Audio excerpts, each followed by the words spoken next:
Kenya attained its independence in 1963, and 50 years on, the country has a lot to celebrate about.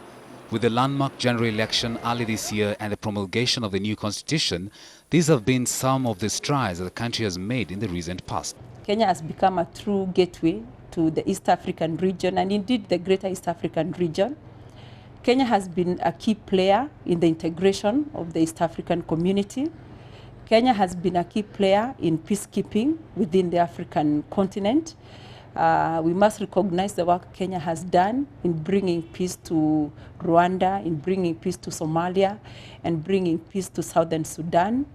We must also recognize that Kenya has grown from that small democracy to become what I would call a home for more refugees than any other country in the world. On the other hand, the feeling on the ground paints a somewhat different picture. We have so much problems, there is so much insecurity, there is so much unemployment, and really, as a Kenyan, I wouldn't really say there is much to celebrate about.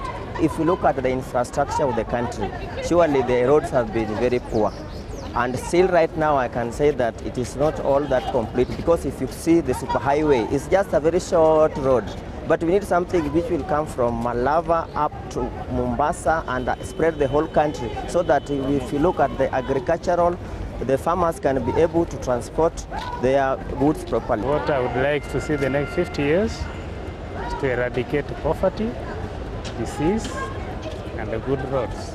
Appreciation of culture, sports and tourism are some of the aspects that make our country unique and will not have been possible without proper record keeping to keep history alive.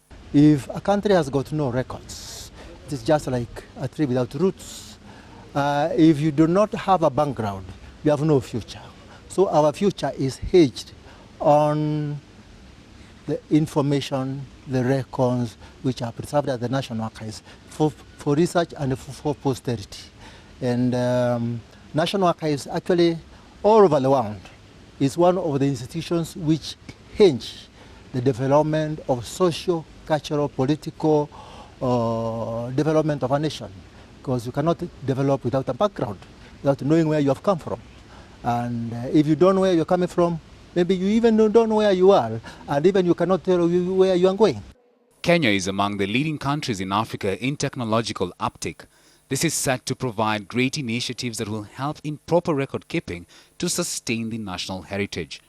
We are looking at the records through time and space.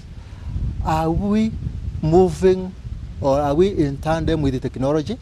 Yes or no?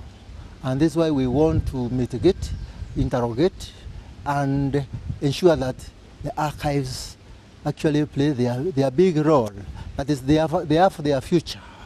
And we are not looking, we are not looking at the archives from a traditional point of view, because a modern archives must change with the technology. However much you are remaining relevant, you want to be, to maintain the status quo, you have to move and keep in tandem with the global technology.